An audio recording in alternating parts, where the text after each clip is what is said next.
Hello నమస్తే. మనమైతే ఇప్పుడు ఇంకొక కొత్త ట్రిప్కి అయితే పోతున్నాము. ఇప్పుడు ఎటు పోతున్నాం అంటే మ్యాకినాక్ ఐలాండ్ అనమాట. సో మా దగ్గర నుంచి దగ్గర ఒక 6 hours ఆఫ్ డ్రైవ్. కానీ మేము డైరెక్ట్ మ్యాకినాక్ అయితే పోతలేము. ఫస్ట్ డెట్రాయిట్కి అయితే పోతున్నాము. డెట్రాయిట్కి వెళ్ళి అక్కడ ఒక ఫోర్డ్ మ్యూజియం అయితే ఉంది. డెట్రాయిట్లో చాలా ఫేమస్. సో ఇప్పుడు మేము డేటా నుంచి స్టార్ట్ అయిపోయినాం. ఇంతకుముందు అంటే స్టార్ట్ అయ్యి చాలాసేపు అవుతుంది. ఇక్కడ నుంచి డెట్రాయిట్ వచ్చేసి ఒక 3.5 hours ఆఫ్ డ్రైవ్ ఉంది.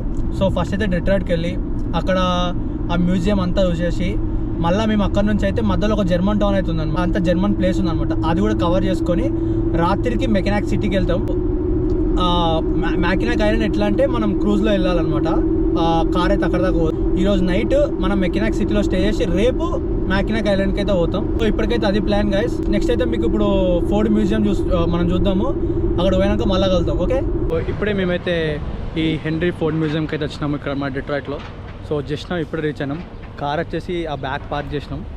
ఇక్కడ చూస్తున్నారు కదా వెల్కమ్ సెంటర్. సో అందరం కలిసి లోపలికి పోదాం. ఇప్పుడు ఇక్కడ ఫస్ట్ అయితే టికెట్ తీసుకోవాలి. సో మనతో పాటు ఎవరున్నారంటే కమాన్ అరవింద్, ఇవో మా ఫోటోగ్రాఫర్, ఇవో మా ప్లానర్, ఇంకొక అతను ఉన్నారు. వాళ్ళు చాలా కాన్ఫిడెన్షియల్ అంట. వాళ్ళని తర్వాత చూపిద్దాం. ఇక ఈ మ్యూజియం కాస్ట్ వచ్చేసి $42 per person. మేమైతే టికెట్ అయితే తీసుకొని లోపలికి అయితే పోయినాము. వన్స్ లోపలికి పోయిన తర్వాత ఫస్ట్ మేమైతే ఒక సోవెనిర్ అయితే తీసుకున్నాము. ఒక సోవెనిర్ అయితే కొనుక్కున్న తర్వాత మొత్తం మ్యూజియం లోపలికి అయితే ఎంటర్ అయినాము. మ్యూజియం లోపల నుంచి ఎంట్రన్స్ అయితే ఇట్లుందనమాట. వన్స్ లోపలికి పోయిన తర్వాత మేమైతే ఒక మ్యాప్ తీసుకున్నాము. ఎందుకంటే మ్యూజియం అనేది చాలా పెద్దది. సో మ్యాప్ ఉండడం బెటర్ అనిపించి స్టాప్ వచ్చేసి ప్రెసిడెన్షియల్ వెహికల్స్ అన్ని రెప్లికాస్ కాదు, రియల్ అమెరికన్ ప్రెసిడెంట్స్ యాక్చువల్ గా వాడిన యూజ్ చేసిన ఒరిజినల్ కార్స్ అనమాట ఇవన్నీ. ఫస్ట్ మనం ముందు కనిపించేది 1972 లింకన్ కాంటినెంటల్ ప్రెసిడెన్షియల్ కార్. బయట నుంచి చూస్తే నార్మల్ లగ్జరీ కార్ లాగా అనిపిస్తుంది, కానీ ఆ టైంలో ఇది highest security and luxury combine చేసిన మెయిన్లీ ప్రెసిడెంట్ రిచర్డ్ నిక్సన్ అయితే యూజ్ చేసింది. సో నెక్స్ట్ మనం చూస్తున్న వచ్చేసి 1961 లింకన్ కాంటినెంటల్. గైస్ ఇది చాలా ఎమోషనల్ హిస్టరీ ఉన్న vehicle. John F Kennedy use చేసేవారు. 1963 డాలస్ విజిట్ లో కూడా ఇదే వెహికల్ యూజ్ అయింది. అన్ఫార్చునేట్లీ ఆ విజిట్ లోనే కెనడీని అసాసినేషన్ అయితే జరిగింది అనమాట. సో తర్వాత మనం చూసింది 1939 లింకన్ సన్షైన్ స్పెషల్. ఇది ప్రెసిడెంట్ ఫ్రాంక్లిన్ డి రూజ్వెల్ట్ కోసం స్పెషల్ గా డిజైన్ చేసిన first official presidential car. So interesting fact ఏంటంటే సెకండ్ వరల్డ్ వార్ లో కూడా ఈ వెహికల్ ని యూజ్ చేసేవారంట. అన్ని కంప్లీట్ అయిపోయిన తర్వాత నెక్స్ట్ సెక్షన్ వచ్చేసి వింటేజ్ అమెరికన్ కార్స్. అన్ని ఓల్డ్ కార్స్ అంటే మనం మూవీస్ లో చూస్తాం, కానీ ఇక్కడ చూస్తే ఆ డీటెయిల్ నెక్స్ట్ లెవెల్ లో ఉంది. మన ముందు ఇప్పుడు ఫస్ట్ కనిపించేది 1957 డిసోటో ఫైర్ ఫ్లైట్. సో చూస్తారు కదా దీని హ్యూజ్ బాడీ, దాని టేల్ ఫిన్స్, దాని వింటేజ్ స్టైలింగ్ మస్తు అంటే మస్తు ఉంది. ఒకటి తర్వాత రొమాన్స్ ఆన్ ద రోడ్ అనే సెక్షన్ కి అయితే చూసినాము. ఈ సెక్షన్ లో డిఫరెంట్ జనరేషనల్ కార్స్ డిస్ప్లే చేశారు. కానీ కార్స్ మాత్రమే కాదు, ఆ జనరేషన్ లైఫ్ స్టైల్ ఎలా ఉంటుందో కూడా చూపించారు. తర్వాత మనం రీచ్ అయింది వచ్చేసి ఎర్లీ ఎలక్ట్రిక్ వెహికల్స్. ఇప్పుడైతే మామూలుగా మనం ఎలక్ట్రిక్ వెహికల్స్ అంటే ఇప్పుడే ఇన్వెంట్ చేసి 100 years back battery powered vehicle అయితే ఎగ్జిస్ట్ అయ్యి ఉందన్నమాట. దాని అయితే మేము చూసినాము. సో బ్యాక్ చూస్తున్నారు కదా, మొత్తం అంతా ఓల్డ్ కార్స్ అనమాట. పాత కార్స్ నుంచి ఇప్పుడు అప్డేటెడ్ న్యూ వర్షన్ కార్స్ అన్నీ అయితే ఇక్కడైతే పెట్టారు అనమాట. సో అప్పుడు 1850s 1900s వాడిన కార్స్ అన్నీ ఇక్కడైతే ఉన్నాయి. అన్ని పాత కార్స్. ఇవి రెప్లికాస్ అయితే కాదు, అన్ని ఒరిజినల్ కార్స్ అనమాట. సో ఎట్లా చూడండి, మొత్తం అన్ని క్రేజీ ఉన్నాయి. మన అప్పట్లో పాత కాలపు సైకిల్స్ నుంచి కొత్త వర్షన్ సైకిల్స్ వరకు మొత్తం ఉన్నాయి. ఈ పాత ఇంజన్స్, అప్పుడు ఏదైతే పిస్టన్ లేకుండా ఏవైతే ఇంజన్స్ ఉన్నాయో అన్ని అయితే ఇక్కడ పెట్టి వాటి గురించి అయితే మనకైతే డిస్క్రిప్షన్ పెట్టి మంచిగా అయితే ఎక్స్ప్లెయిన్ చేశారు. నెక్స్ట్ మనం రీచ్ అయ్యింది వచ్చేసి aviation history section. Guys first look లోనే నాకైతే ఒక మంచి ఫీలింగ్ అయితే వచ్చింది. అసలు ఇంత స్మాల్ ఎయిర్క్రాఫ్ట్ లో అప్పట్లో ఎట్లా ఫ్లై చేసేవారో అనిపించింది. ఇక్కడ 1900 స్టార్టింగ్ నుంచి ఏవియేషన్ ఎలా డెవలప్ అయింది స్టెప్ బై స్టెప్ మొత్తం చూపించారు అనమాట.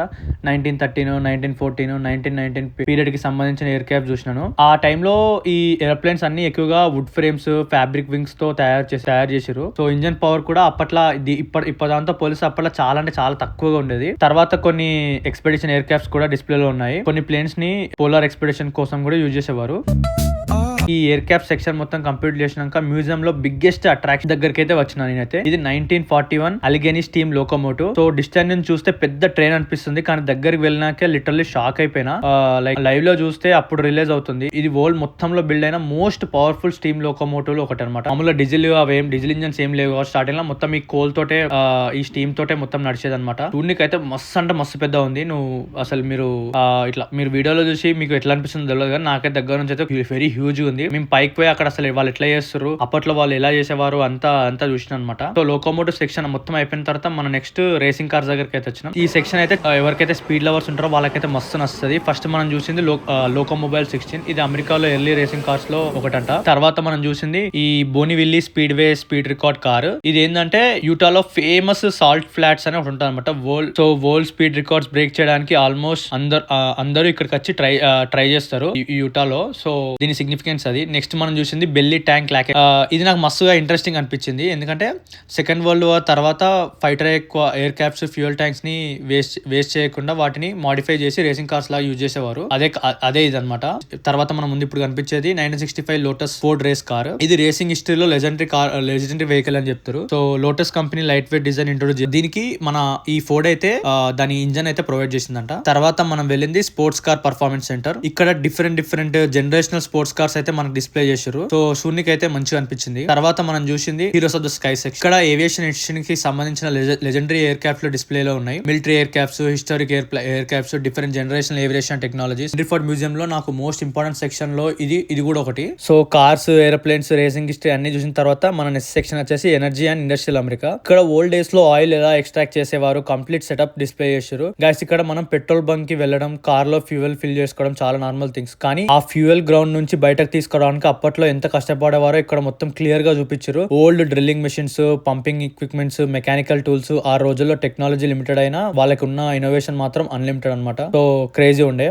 తర్వాత మనం మ్యూజియం టూర్ లో one of the most important section కి అయితే వచ్చినాం, with Liberty and justice for all. Guys ఈ సెక్షన్ లో కార్స్ కాదు, ఇంజనీర్స్ అమెరికన్ హిస్టరీని మార్చిన ఒరిజినల్ ఆర్టిఫాక్ట్స్ ఉన్నాయి. జార్జ్ వాషింగ్టన్ యూజ్ చేసిన బెడ్ తో పాటు ఇక్కడైతే మనకి అబ్రహాం లింకన్ అసాసినేషన్ అయినప్పుడు తన ఏదైతే చైర్ లో కూర్చున్నాడో అదే చైర్ ఎగ్జాక్ట్ సేమ్ చైర్ అయితే మనకి ఇప్పుడు ఇక్కడ మ్యూజియం లో అయితే డిస్ప్లే చేశారన్నమాట. ఇక మ్యూజియం అంతా చూసుకొని మేమైతే మ్యాకినాక్ అయితే స్టార్ట్ అయిపోయినాం. ఇక్కడ నుంచి మ్యాకినాక్ వచ్చేసి 4.5 hours డ్రైవ్. మధ్యలో ఒక నైకి అవుట్లెట్ ఉంటే మాత్రం అక్కడ ఆగి కొంచెం అయితే షాపింగ్ అయితే చేసుకొని మేమైతే ఫ్రాంకెన్ మౌత్ అనే ప్లేస్ కి అయితే పోయినాము. ఈ ఫ్రాంకెన్ మౌత్ అనే ప్లేస్ ఏంటంటే ఇది ఒక జర్మన్ టౌన్. మొత్తం ఇక్కడ మన జర్మన్ టౌన్ చూసినట్టే ఉంటది. మొత్తం జర్మన్ సంబంధించిన ఆర్కిటెక్చర్ గానీ, జర్మన్ సంబంధించిన స్టోర్స్ కానీ, అక్కడ కల్చర్ కానీ మొత్తం ఇక్కడైతే ఉంటది అనమాట ఈ టౌన్ మొత్తము. ఇక ఈ టౌన్ లో మోస్ట్ ఫేమస్ అట్రాక్షన్ అయిన ఈ వుడెన్ బ్రిడ్జ్ దగ్గరికి అయితే వచ్చినాము. ఈ వుడెన్ బ్రిడ్జ్ దగ్గర నుంచి మొత్తం అయితే మధ్యలో ఒక చిన్న కెనాల్ అయితే పోతుంది అనమాట. సో అక్కడ అయితే మనం వెళ్ళి బోటింగ్ కూడా చేసుకోవచ్చు కావాలంటే. ఇక్కడ బోటింగ్ కూడా అవైలబుల్ ఉంది ఇక్కడ కెనాల్ దగ్గర. మస్తు మంది అయితే ఇక్కడ టౌన్ వాళ్ళు అండ్ ఇక్కడ ఎవరైతే డెట్రాయిట్ నుంచి మెకినాక్ వెళ్తున్నారో మధ్యలో అయితే చాలా మంది అయితే ఇది విజిట్ చేసుకునే పోతారు. ఎందుకంటే ఈ టౌన్ వచ్చేసి 1845 లో జర్మన్ నుంచి వచ్చిన ఇమిగ్రెంట్స్ అయితే ఫార్మ్ చేశారు. అప్పటి నుంచి ఇప్పటి వరకు అరౌండ్ 170-180 years అవుతుంది. ఇప్పటికి వీళ్ళు జర్మన్ కల్చరే ఫాలో అవుతారు. అండ్ ఈ టౌన్ కి ఇంకొక సిగ్నిఫికెన్స్ ఏంటంటే ఇక్కడ వరల్డ్స్ లార్జెస్ట్ క్రిస్మస్ స్టోర్ కూడా ఉంది. సో మేము ఇక ఈ టౌన్ అంతా చూసేసుకొని ఒక 1 hour 2 hours దాకా ఇక్కడ స్పెండ్ చేసినాము. స్పెండ్ చేసి ఇక్కడికి అయితే మళ్ళీ మేమైతే మ్యాకినాక్ సిటీకి అయితే స్టార్ట్ అయిపోయినాము మా స్టే దగ్గరికి అయితే. ఇది ఈ రోజుకైతే వీడియో గైస్. సో మళ్ళీ నెక్స్ట్ వీడియో కలుద్దాం. అంటే then good bye, see you.